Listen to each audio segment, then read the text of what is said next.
I think most of you, I'm sure all of you will be familiar with this structure, what is called cone-in-cone structure.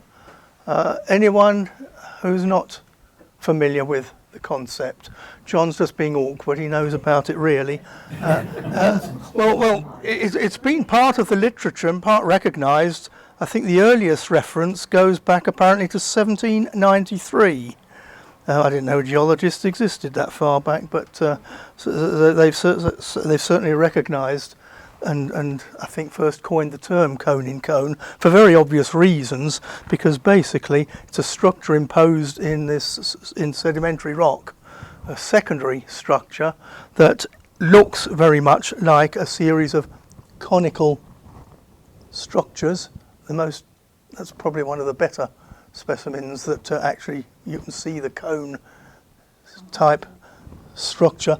Less obvious is in specimens like this, these sort of sandwich type specimens, because people tend to divide them into two types. One where you see the obvious cone structure with a single series of cones all pointing upwards or downwards, and another one where they refer to them as cones interlocking with cones facing the opposite way, like a pair of teeth meshing together. So whether that subdivision or separation of types of cone in cone is of any relevance, I don't know.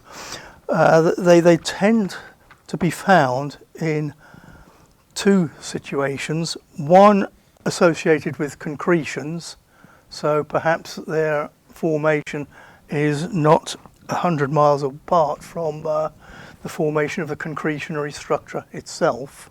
And another, or alternatively, as in these sandwich type specimens, they're associated with being developed along bedding planes. No one really knows or has given a convincing explanation for how the structure develops or form, but certain features point to a sort of commonality between whatever form they take, and that is that they tend to occur in impure limestone rocks for the most part. Rocks where you appear to have a separation or two components within the rock that have different mechanical properties. So the conflict between two different sediment or rock types may be instrumental or fundamental in the development of these the structure. As I say, the majority of them appear to form in calcite or associated with the mineral calcite, but other examples are also known in a range of minerals: dolomite, gypsum, certain iron minerals, siderite or pyrite, and also in silica. The one thing that all those minerals seem to have in common is that they are apt to develop, or in some shape or form, they will form in a fibrous structure. And that seems to be a common theme amongst all examples of cone in cone. Looking at these specimens, you may be forgiven for wondering where the calcite concerned is.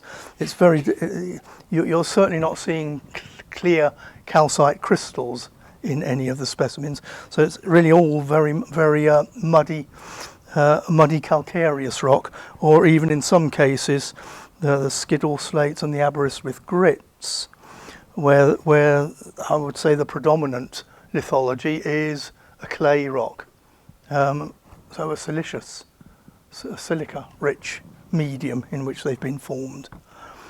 They vary in the actual cone size can vary. The apical angle, that's the angle at the top of the pyramid, can vary anything from about 20 degrees to about 120 degrees typically. There's other examples are probably beyond that range, but typically this is the sort of cone structure that you see with an apical angle something like 50-60 degrees. There's an example here where you can see that that angle is much flatter, more like the 120 degrees example. And then there are some which you can find where they almost look, almost a zero angle. So it's really just a series of fibres. That's the obvious structure. Unless you look very hard, and then you can see that within that fibrous structure there are cone shapes developed as well. As regards mechanism, well, I'm going to quote rather than try and offer any real explanation, but four main mechanisms have been written about that seem to make any sense to me anyway. One is that they're induced by pressure solution during burial. There's a similar structure called a stylolite that you may be familiar with, which is not a million miles away from the sort of development, the sort of fibrous pattern that you get in cones, but stylolites are specifically formed along bedding planes, so on a horizontal, or a plane at least, orthogonal to the direction or application of pressure. In a case of burial, that will naturally enough be a vertical pressure acting upon a horizontal surface. Some people regard them as occurring in relation or in association with the growth of fibrous minerals without any further amplification. That in itself doesn't really offer much of an explanation to my mind. More specifically, some people regard it as a fibrous structure that's imposed on specifically calcareous rocks when aragonite inverts to calcite. That actually is known to involve an increase in volume. So you can imagine that at depth, if there's a volume increase, that creates localized intense pressures. The force is trying to get out, and that indeed might produce a shearing in a calcareous medium that develops along this sort of the cleavage angle within calcite, within the calcite crystal, which is at 30 degrees, I think. It forms a 60-degree angle, doesn't it? The dihedral angle of a calcite rhomb. So that might help to explain why you get a conical structure. The favoured explanation is something called a displacive crystal growth mechanism, and that basically again deals with the development of a fibrous structure in a sediment, and is also associated with an expanding force as the force of minerals actually growing. Many of you can probably remember back to school days when you did crystal gardens in chemistry and you watched crystals grow coming out of a solution. They take on a solid structure, but at the same time they're expanding in growth, and there's forces of crystallization that radiate out from a particular point of initiation of crystal growth. And it's also associated with the drying out, the dehydration of the starting solution. So again, there may well be part of the story is a dewatering structure. Another early theory, I think, was that it was due to gas escape. I think we see various gas and fluid escape structures in sedimentary rocks as just another example of a sedimentary structure, and that really produces patterns within the sediment that don't specifically look anything like cone in cone. So I don't think that's any more regarded as a likely explanation anymore. There's a similar structure that develops in coal, and that coal, when it's already in a solid form, is a particularly brittle material, and I think most people regard the development of this sort of fibrous structure, and in rare cases cone-in-cone development, as having been the result of a sudden application of very high stress. So a kind of a shock mechanism, rather like the development of shatter cones associated with meteorite impact structures, but clearly not quite on that sort of extreme scale. So again, it's fairly rare. I've seen a couple of photographs of cone in coal, but not even with my fairly long association with the coal industry. I've never actually seen a cone structure in coal. I see that Graham's nodding, and he's going to tell me that he's got a whole shelf full of... we've got cone in coal Right. in the collection, Yeah. and around here, cone is particularly prevalent within fairly well cemented mudstones, seat earths of coal seams. There's a lot of it developed, and I think the thing that I've noticed, which concurs with some of the ideas that you're putting forward there, is that none of the cones are smooth. They have rough, rippled I was just about to... Yes. geometries, which is consistent with shear. You will see that on some of these individual cone scales, as they refer to them as, which have actually popped out of the structure. There's a good example, and there's a fairly clear demonstration of the fact that there is expansion or increase in volume involved, because on this particular surface, and there are several other samples that show the same sort of thing, but none as clearly as this, where the cones are actually popping out or popping up out of the plane in which they presumably began to develop. So, as I say, this a volume, an expansion within the original sediment is clearly an important part, which points towards some sort of local internal trapped forces trying to get out.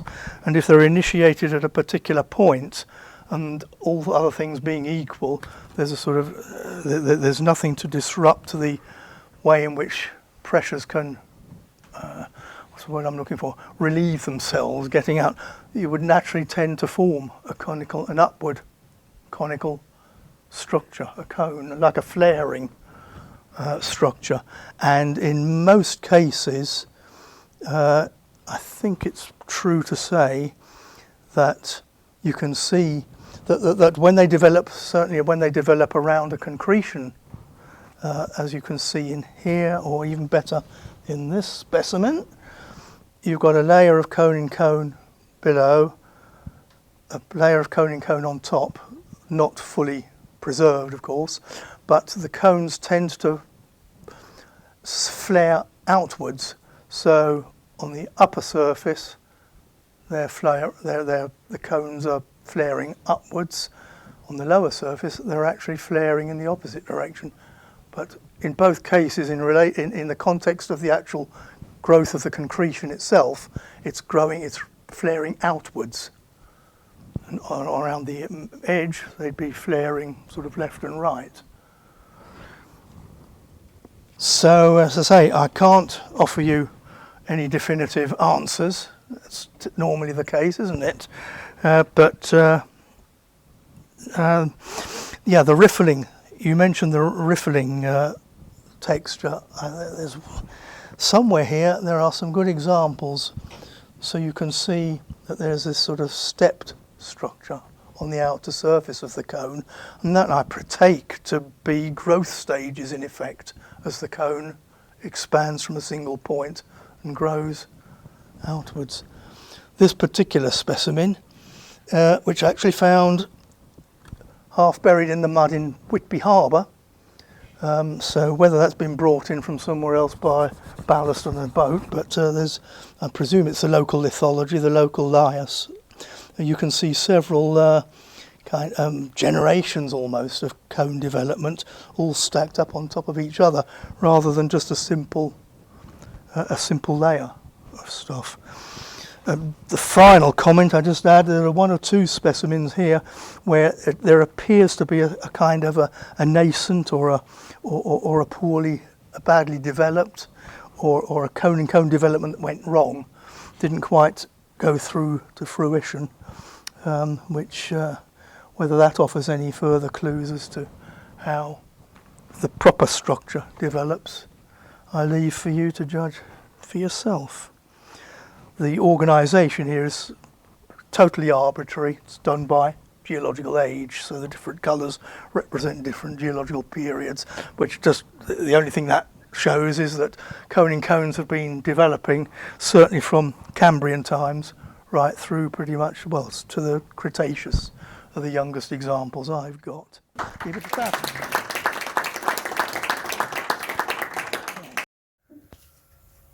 This one here? Yeah, that's as I say, it doesn't matter if they get mixed up. Quite often, when they're developed, they'll also interfere with any fossils that get in the way. I was going to the actual say. material of the ammonite itself has become has developed That's an fibres. ammonite in cone.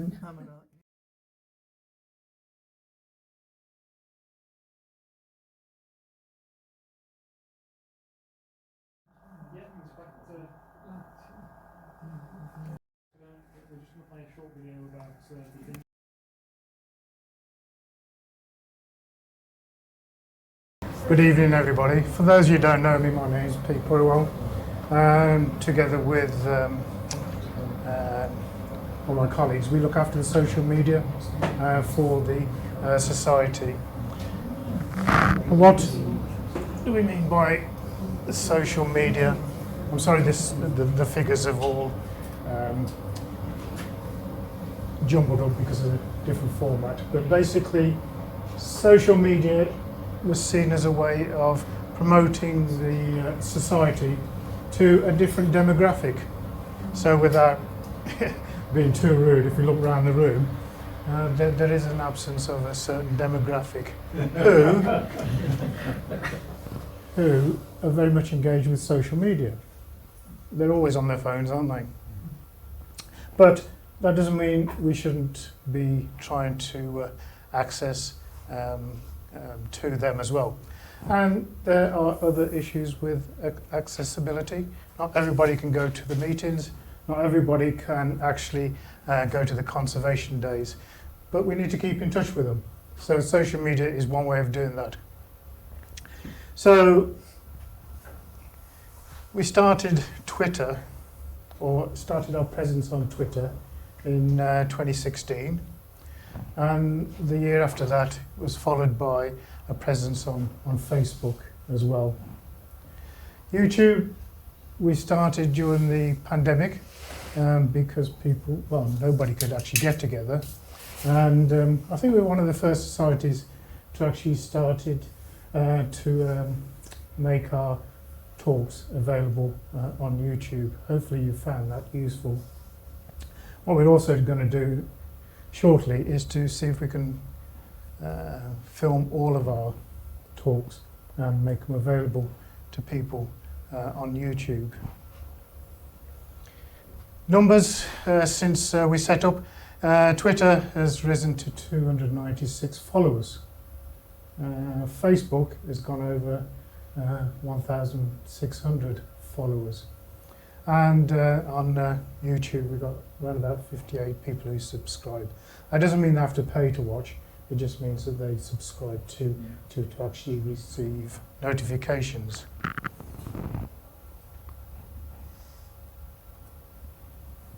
So you can see the growth in our social media. So we really need to aim a bit more at getting content onto our Twitter, and also onto our YouTube channels. And when I talk about social media, I'm also talking about our website as well, which is probably our mainstay of getting information out to people. So that's how we use social media within the society. Well, I was looking around for some interesting content. I came across a couple of sites which I thought might be useful to our members. Now, hopefully the technology will work, and we can get taken to these pages. Now, all of the geological surveys, geological maps, have been incorporated into this viewer. Now, not only can you access the viewer on a website or a browser, you can actually view it on your phones as well. So, let's find somewhere that we might be a bit more familiar with. Okay, basically you can zoom in on any part of the UK, and it'll show you the underlying bedrock geology and or superficial geology at that particular point. So you can actually zoom down to street level, and what I would have liked to have shown you is that the archives are on two different rocks. The front of the building is on limestone, and the back of the building is the other way around. Yeah. Limestone at the back. Yeah. Coal measures at the front. Coal measures at the front. Good engineering solutions. But you can actually do that through the iView. You can actually just pinpoint anywhere you are in the United Kingdom, and it'll tell you what the geology is there. The previous version was better because it was tied in with GPS. So on your phone, you'd know where you are and tell you what the geology was. This one doesn't at the moment, but they may incorporate that a little Does bit. that replace the iGeology app? Yes. Ah, this is why it doesn't work. That's why it doesn't work. Ah, solve me a problem. Thank you. So this one is, I don't think there's an app yet, you just use it through the browser. If you go onto Lapworth Museum's website, there's something called Sketchfab. And in Sketchfab, there is a geological collection of minerals and fossils that you can view in 3D. So you can pull them up, and you can use your cursor, you can rotate the models, you can zoom in on them. So for example, trilobites, they've got a number of those, and you can view them as well that way. So technology can be used to help us in our sort of search around the Black Country, and also to try and increase the membership as well, and get some other people in to the society. So if you're not on any of our sites, please do look us up on Twitter, on Facebook, and on YouTube. Just put into the search engines Black Country Geological Society, and it'll take you to us. I'm not going to try and get back into where I was. Thank you very much. Back to Mark.